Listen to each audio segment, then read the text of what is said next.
Le VTT te pardonne là où le gravel, lui, te sanctionne.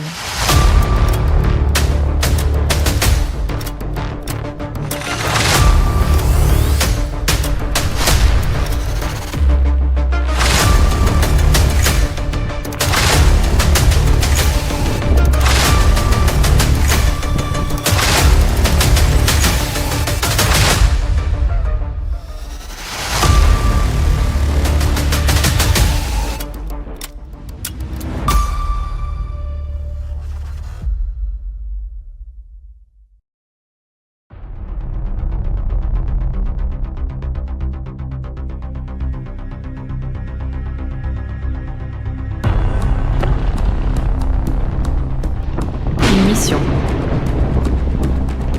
Une pression totale.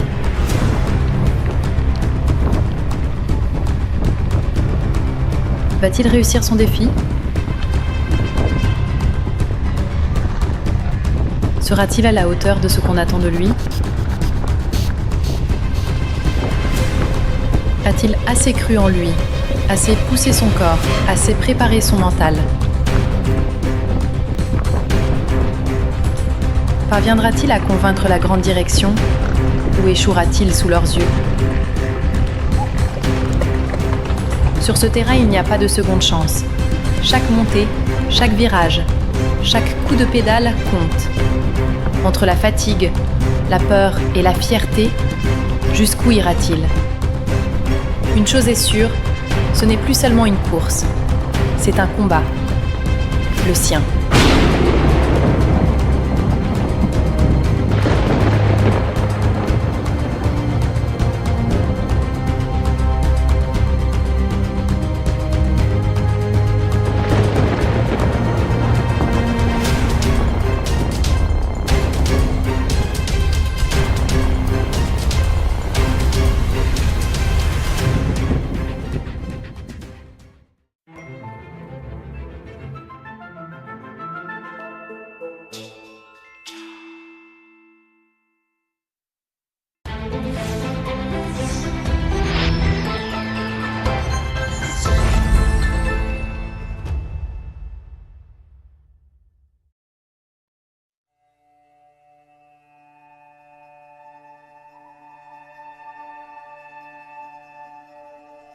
Dans cette vidéo, on va mettre face à face deux visions du vélo moderne. Un VTT semi-rigide, optimisé pour le rendement, contre un peloton de gravel.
Aujourd'hui, je vais soumettre un VTT semi-rigide à un test inédit.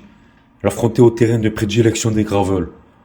Pas pour voir si ça marche mieux, mais pour mesurer, de manière concrète et méthodique, sa capacité réelle à rivaliser sur les sections les plus roulantes, les plus rapides, celles où le gravel est supposé dominer. Le protocole est simple, environ 60 km, 1300 mètres de dénivelé et un tracé choisi pour représenter le plus fidèlement possible les conditions opérationnelles des pistes DFCI du Sud. L'objectif c'est simple, identifier point par point les forces et les limites d'un VTT lorsqu'il est poussé sur un terrain pensé pour les gravels. Le rendement sur chemin compact, les relances à monter, la stabilité à haute vitesse, la capacité d'absorption, la gestion de la fatigue, ainsi que l'efficacité globale sur un effort soutenu. Un test complet, sans filtre, sans excuse. Un VTT face à l'environnement gravel pour savoir enfin où se situe vraiment la frontière entre ces deux mondes.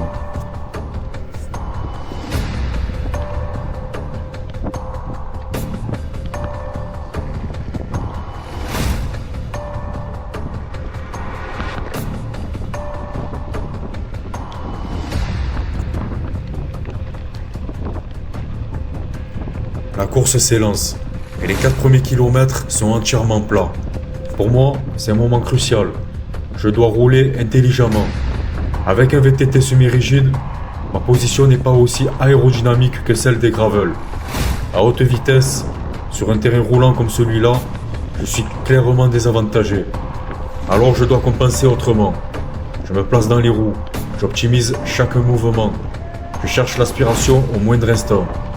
Parce que dans cette première portion rapide, si je me retrouve seul face au vent, la course peut être pliée avant même d'avoir commencé. Pas de précipitation, pas d'effort inutile, juste de la stratégie, de la précision et l'obligation d'être parfait dès les premières minutes.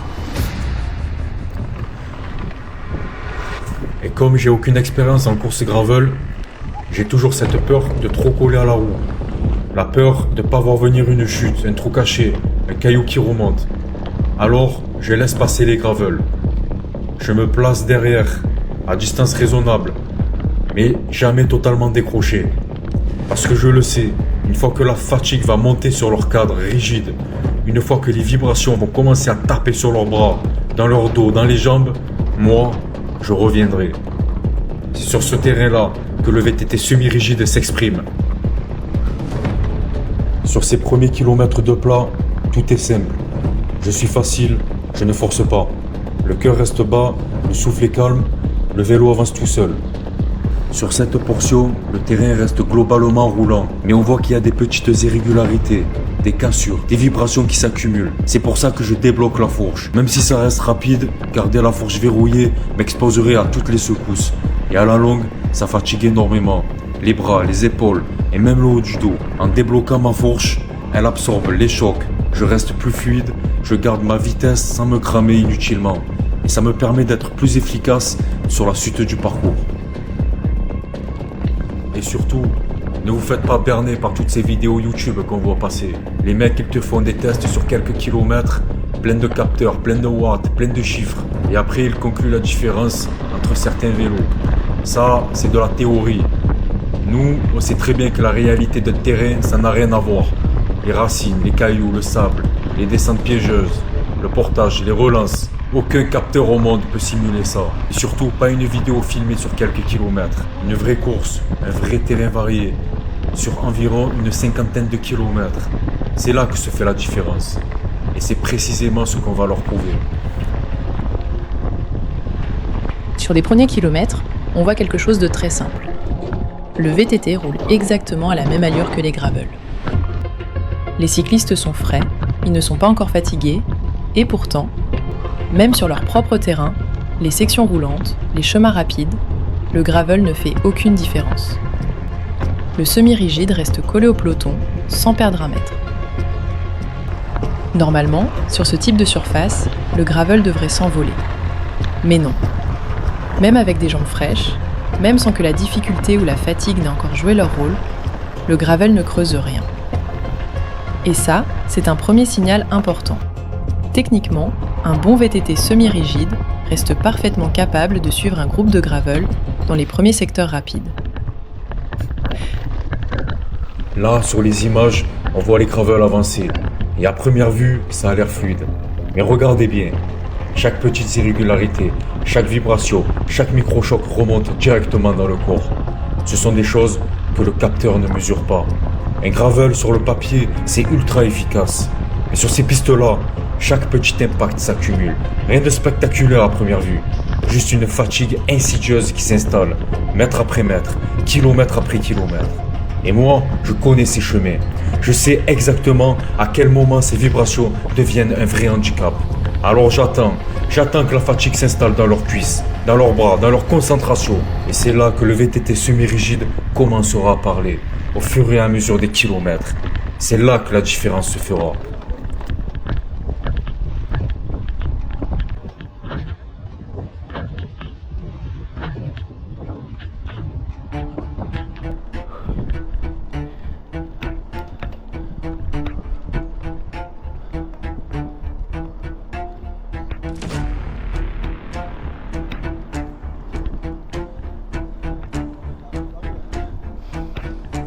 Dès la première montée, ça commence sur quelques mètres de bitume.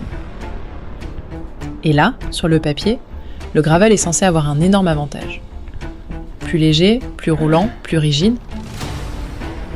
Pourtant, le VTT reste dans les roues sans aucun problème. Faut comprendre une chose, son semi-rigide fait un peu plus de 11 kg, alors que les vélos autour de lui sont à 7-8 kg max. Il a donc 3 kg de handicap rien que sur le vélo, et en montée, chaque gramme compte. Et malgré ça, le VTT suit. S'il avait eu un semi-rigide au même poids que leur gravel, la différence de watts aurait été presque invisible. Là-haut, ils ne jurent que par les chiffres. Pour eux, tout se résume à des tableaux, des mesures, des courbes. Des gens qui ne connaissent pas tous les types de terrain, ils voient le monde en binaire. C'est noir ou c'est blanc. Aucun sens de la déduction, aucun ressenti, aucun contraste. C'est simple, ils sont comme Saint Thomas, ils ne croient que ce qu'ils voient. Alors puisque leurs écrans leur disent « le gravel va plus vite », ils pensent que la réalité du terrain, c'est pareil. Mais nous, on sait que c'est faux. Alors on va leur montrer. Pas avec des paroles, avec des faits. Avec un chrono, un guidon, une moyenne et un semi-rigide qui n'a jamais baissé la tête. Ils veulent du concret ? Très bien, ils vont en avoir. Mais soyons objectifs. À niveau professionnel, la question ne se discute même pas. Sur un terrain comme celui-là, un gravel ira toujours plus vite qu'un VTT. Pourquoi ? Parce qu'un pro appuie plus fort, tourne un braquet plus lourd et sait encaisser les vibrations du début à la fin. Le cadre plus rigide du gravel devient alors un avantage évident. C'est simple, à puissance égale, un pro exploitera la machine à 100% et le gravel prendra l'avantage. Ça, c'est une certitude. Mais à notre niveau, c'est une autre histoire. Entre amateurs, la différence devient presque invisible. Ce qui compte, c'est la technique, la gestion de l'effort et le terrain.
Sur cette descente, j'aurais pu le doubler sans problème. J'étais à peine posé sur les freins. Mais à cette vitesse-là, avec les irrégularités juste à côté de son gravel, j'ai préféré ne pas prendre de risques inutiles. J'ai choisi de rester derrière. Et c'est justement à ce moment-là qu'on voit l'un des rares avantages du gravel. Quand ça roule propre, quand la descente est rapide et que ça relance sur du plat, là oui, il a plus de vitesse, un meilleur braquet et on le voit partir. Mais honnêtement, ces situations sont exceptionnelles.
Une fois que les vibrations vont commencer à taper sur leurs bras,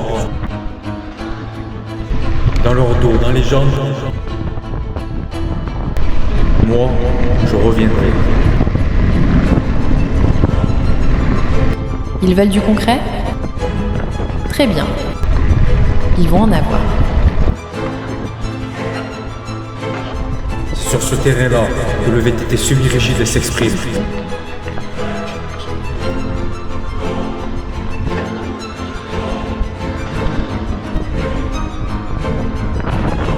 Alors j'attends que la fatigue s'installe dans leurs cuisses, dans leurs bras, dans leur concentration.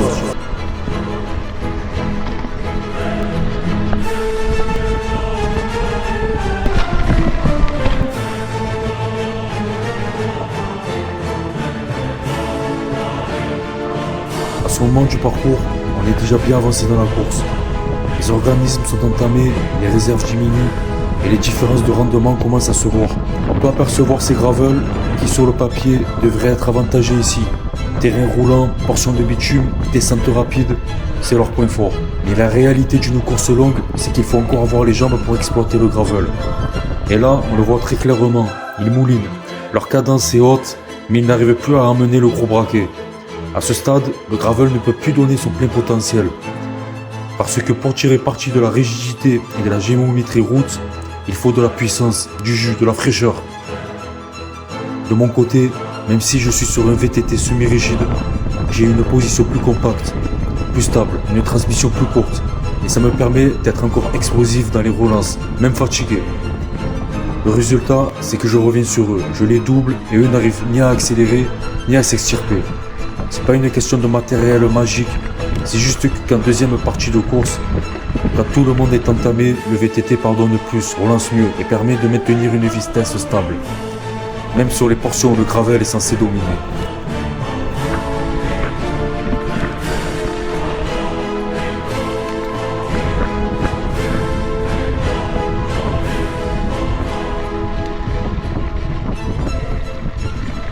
Techniquement, si on écoute les chiffres, je ne suis pas censé pouvoir suivre un gravel sur cette portion.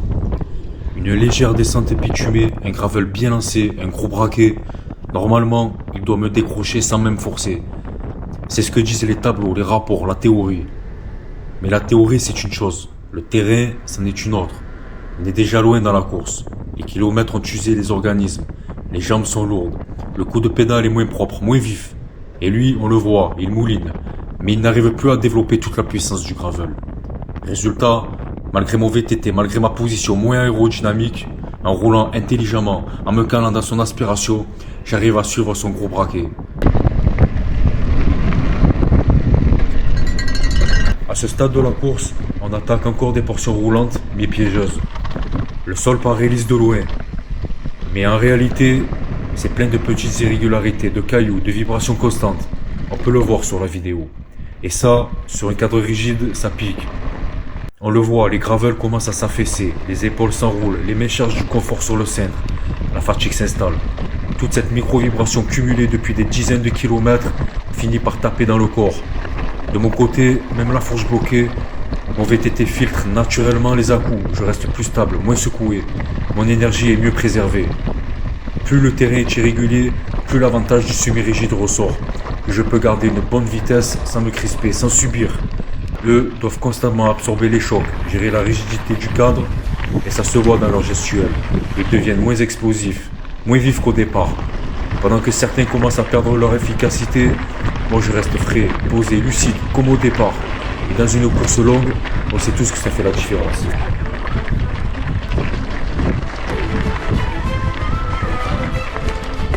Depuis le début de cette épreuve, le VTT a suivi sans difficulté les gravels sur toutes les portions qui sont censées les avantager. Les chemins roulants, les relances rapides, même les petites montées bitumées où, en théorie, son poids plus élevé aurait dû le ténaliser.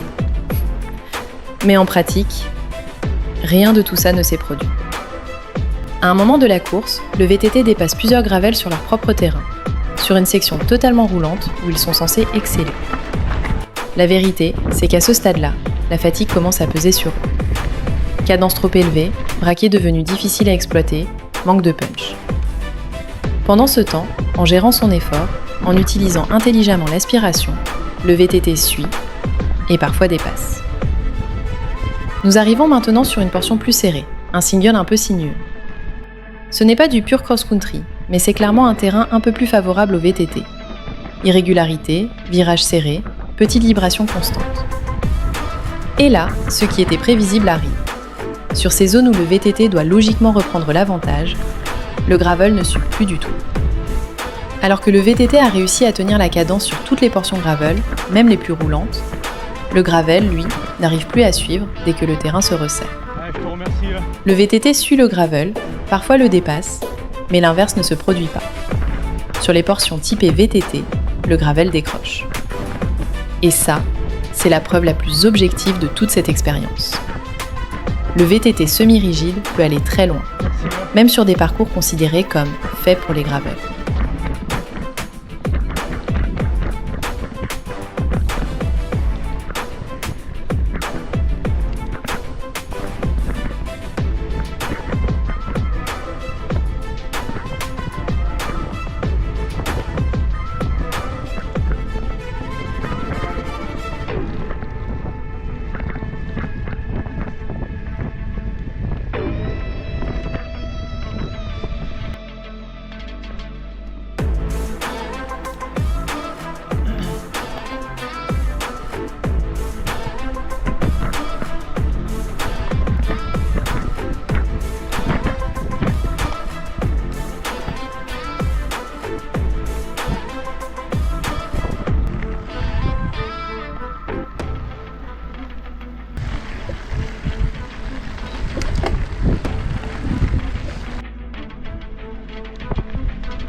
Passe. Non, désolé. J'ai pas voulu te barrer la route.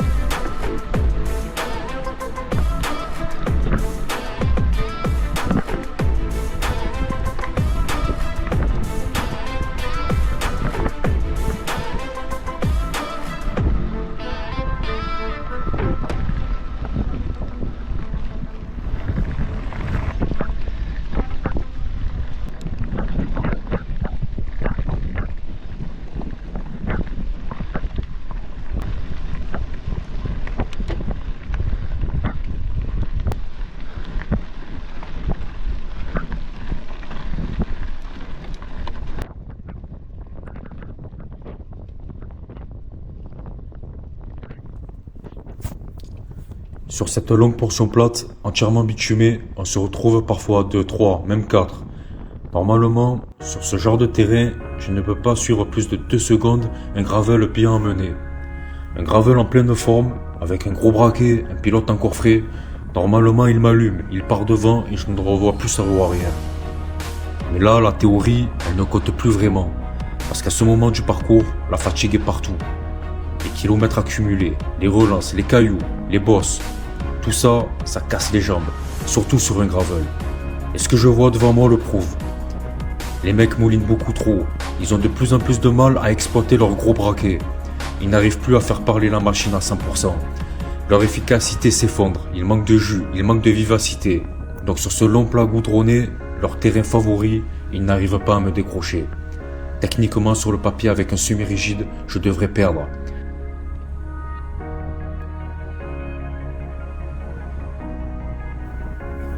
Sur tout le parcours, vous avez vu énormément de gravel arrêtés au bord des chemins, avec des soucis mécaniques. Il y en avait bien plus que la caméra n'a capté. La raison est simple, ils n'avaient pas du tout adapté leur vélo au terrain. Beaucoup roulaient avec des pneus trop fins, pensaient miser sur le rendement, d'autres avec des pneus totalement classiques voire semi-slick. Sur un terrain aussi cassant, rocailleux, irrégulier, c'est du suicide. Perte d'adhérence, crevaison, glissade, manque de confort, vibration. Le gravel devient instable et le corps se détruit petit à petit. Sur ce parcours, il te faut au minimum du 50 mm. Avec cette section-là, le gravel change complètement de visage. Plus de contrôle, plus de confort, moins de crevaison, beaucoup plus d'efficacité. Et là, le gravel devient très intéressant et exprime ce qu'il a vraiment dans le ventre sur ce type de terrain. Nous cherchons à influencer personne. Si tu préfères un gravel, fonce. Si tu as le budget, que tu as un bon niveau de pilotage et surtout que tu l'adaptes à ton niveau et à ta région, une transmission plus ou moins courte ou des pneus plus ou moins larges, les gravels peuvent devenir de vraies machines polyvalentes. Et si tu hésites, si tu as un budget serré, si tu roules surtout sur des chemins, si tu privilégies la sécurité et la facilité, alors le débat, il n'existe même pas. Le VTT semi-rigide reste le meilleur rapport performance-sécurité-prix. Un VTT semi-rigide, léger, bien équipé, ça coûte moins cher qu'un gravel de même gamme. On peut trouver des VTT autour des 8,5 kg avec un prix bien inférieur à un gravel au même poids. Et tu peux très facilement le rendre plus roulant. Un plateau en 34, des pneus rapides type Pirelli XCH, une position un peu plus allongée et ton VTT devient une machine ultra efficace sur les pistes sans perdre la sécurité ni le confort.